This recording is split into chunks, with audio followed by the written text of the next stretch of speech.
Look at this dense cluster of red wigglers. Most people think getting a worm farm to this active point is the hardest part. The truth is, the real challenge begins when the population outgrows its container. When you keep adding food without adding space, the environment collapses. Oxygen levels drop, moisture builds up. Soon, the food you add starts rotting instead of composting, creating a toxic environment for the colony. To save the system, we use a technique called bin splitting.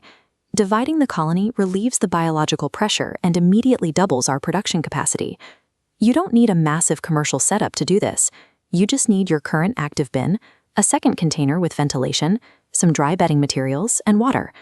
Successful scaling isn't about buying expensive equipment. It requires reading the biological boundaries of your bin and acting before the worms run out of room. The goal is to expand the system before you smell bad odors or see fruit flies taking over. To do that, we need to check a few specific metrics. First, check the feeding rate. If kitchen scraps disappear in a day or two, the population has spiked. Second, dig below the surface. If you see large, tightly packed clusters of worms everywhere, space is running out. Third, look at the habitat itself. If the original paper or coir bedding is gone, replaced entirely by dark, finished compost, the bin has reached maximum capacity.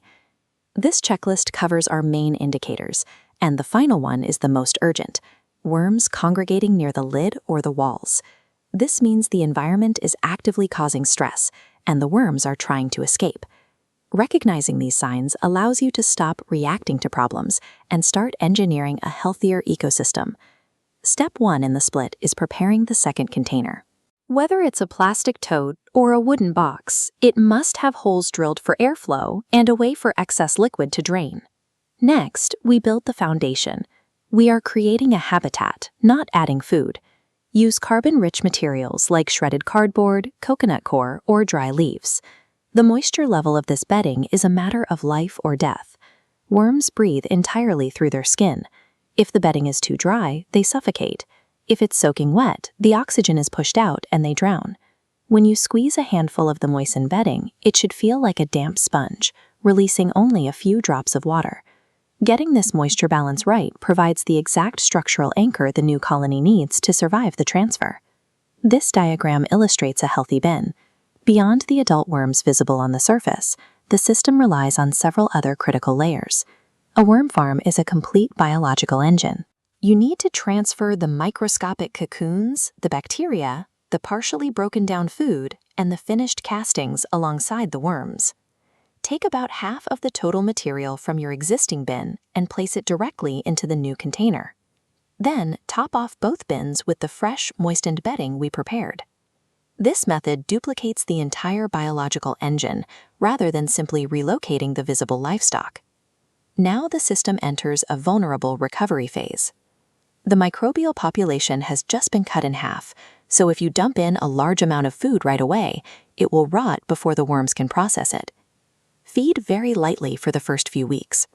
Stick to small amounts of easily digestible materials, like soft fruit scraps, vegetable peels, and crushed eggshells.